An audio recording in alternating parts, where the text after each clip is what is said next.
लेकिन श्री जी को बड़ा शौक हुआ।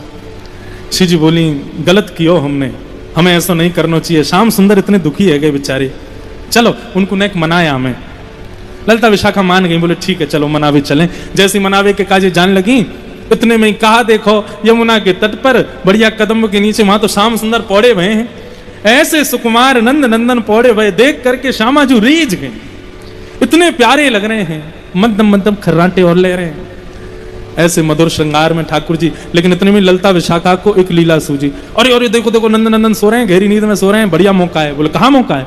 इतने में समीप गई, एक ने गले की माला निकाली, हाथन के कड़ूला निकाल लियो, बंसी उतार ली, पामन के पाजेब उतार के सबरो श्रृंगार चुरा लियो ठाकुर जी को, और चुरा करके सब चली गई। ठाकुर जी की शाम को अंगड़ाई भरी महाराज, आंख खुली। जैसे ही आंख खुल करके अपनी बंशी ढूंढी तो बंशी नहीं मिले, पामन में पाजेब नहीं, हाथन में कड़ूला नहीं, बाजू बंद नहीं, सबरे श्रृंगार सब चोरी है गए, लुट गए ठाकुर जी तो पूरे। ठाकुर जी बोले राम राम राम राम, ये मेरे संग कहा कियो, ये जरूर ललिता विशाखा की सबरी हरकतें। सोई ठाकुर जी तो पहुंच गए श्री जी के कुंज में। ललिता विशाखा खड़ी बाहर, कहो कैसे आए? ठाकुर जी बोले दे दे। ललिता बोली मुंह पे ना। बोले कहाँ ना है? बोले जो तुम मांग रहे हो।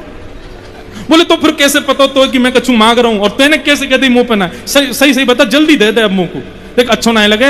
यशोदा में जैसे तू रोज गिनती करे ना श्री जी की, ऐसी हमारी यशोदा जी भी गिनती करें। लाला कहा छोड़ के आयो, कहा उतार के आयो, कहा खो के आयो, और ज्यादा ना मुंह को मेरो कोई श्रृंगार खो जाए। यशोदा मैया माखन मिश्री ना दे मुंह को, चल अब जल्दी कर, मेरो श्रृंगार वापस लौटा दे।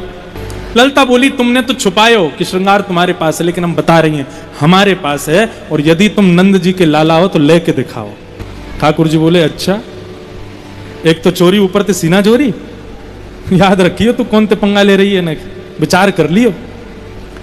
बोले हमें सब पता, हम कहा कर रही हैं, अब तो आप आओ, आकर के लेके दिखाओ।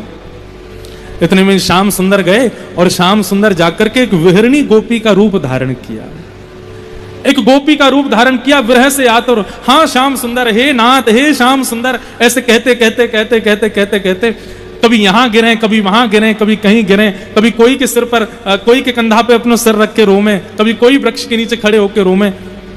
कोई पूछे अरे गोपी कहाँ भयो? बोले मैं श्याम सुंदर की विहरणी हूं, उनके दर्शन के विरह में व्याप्त है गई हूं। अरे कोई श्याम सुंदर को दर्शन कराए दो, है कोई और नहीं, स्वयं श्याम सुंदर ही है।